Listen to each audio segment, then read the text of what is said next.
Bonjour à tous, bienvenue au domaine pour une nouvelle vidéo. Aujourd'hui, on va parler des levures indigènes.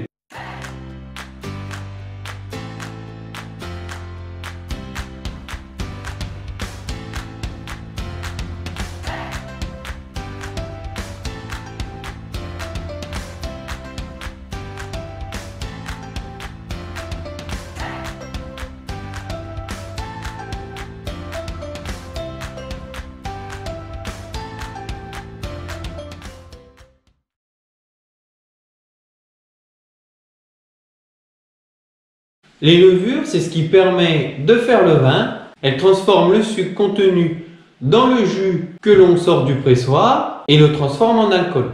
Il faut environ entre 16 à 18 grammes de sucre selon si on est en blanc ou en rouge et selon si les fermentations se passent plus ou moins bien et selon, ça fait beaucoup de selon mais en même temps, et selon les différentes souches que l'on peut avoir, si ce sont des levures indigènes et les différentes souches de levures que l'on peut trouver dans le commerce.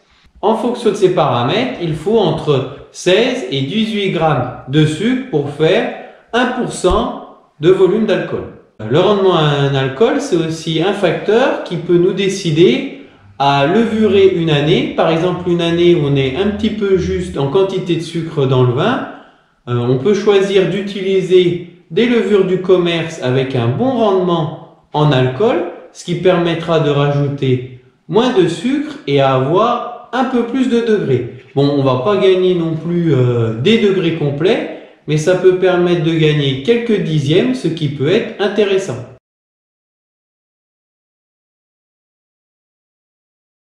Les levures indigènes, ce sont les levures naturelles, donc qui existent dans la vigne, principalement sur le raisin et même plus précisément dans la pruine. La pruine, c'est la petite matière un petit peu blanchâtre que l'on retrouve juste à la surface de la peau du raisin.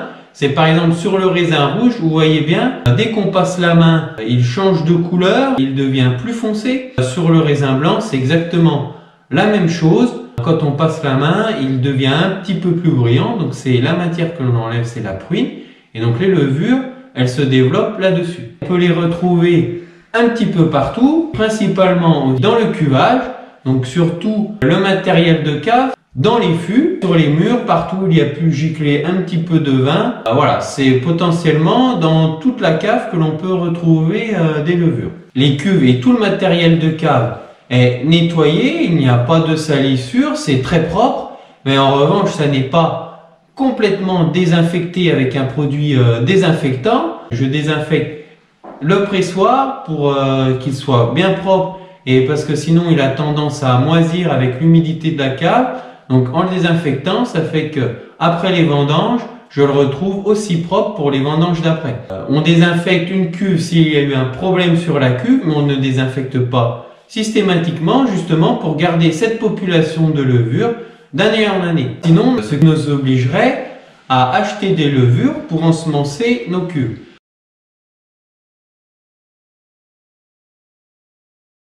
Au domaine, on utilise les levures indigènes pour deux raisons. La première, c'est que acheter des levures, ça a un coût entre 1 et 1,50 € par hecto. Donc le coût n'est pas négligeable. Et la deuxième raison, c'est que acheter des levures dans le commerce, tout le monde peut avoir les mêmes, même s'il y a une grande variété de souches disponibles. On trouve que ça limite la complexité aromatique des vins et ça aurait tendance à avoir des vins un petit peu standardisés. Donc là, l'avantage, c'est qu'on peut avoir tout type de souche de levure et donc chaque levure apportera sa complexité aromatique à nos vins. En plus, comme nous faisons beaucoup de sélections parcellaires avec différentes cuvées pour un même cépage, chaque parcelle a des levures différentes, donc ce qui permet d'avoir des vins vraiment typiques des lieux où nous produisons le raisin.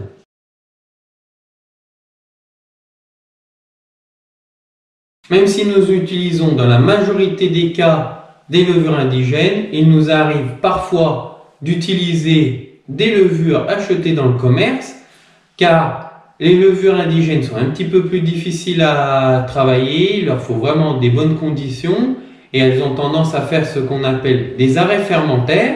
On ne sait pas pourquoi, au bout d'un moment, elles arrêtent de travailler, elles arrêtent de transformer le sucre en alcool. Quand le taux de sucre qu'il reste est trop important et que les fermentations se sont arrêtées, il faut bien trouver un moyen de relancer les fermentations pour finir le vin.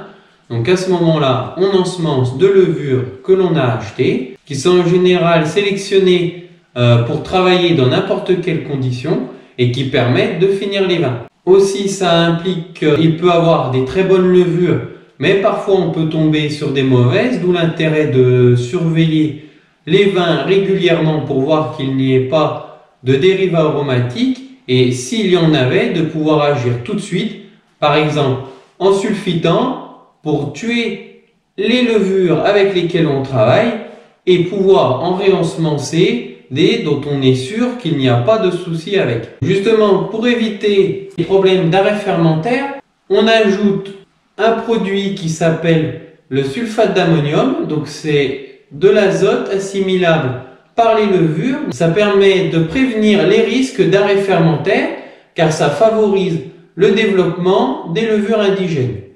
Mais ça favoriserait aussi le développement des levures qu'on aurait incorporées. Le phosphate d'ammonium, c'est une petite poudre blanche.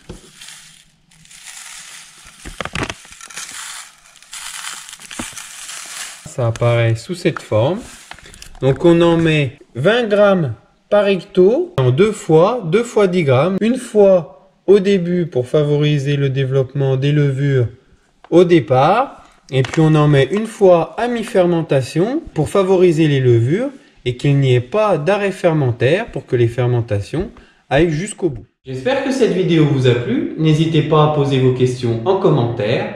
À la prochaine au domaine.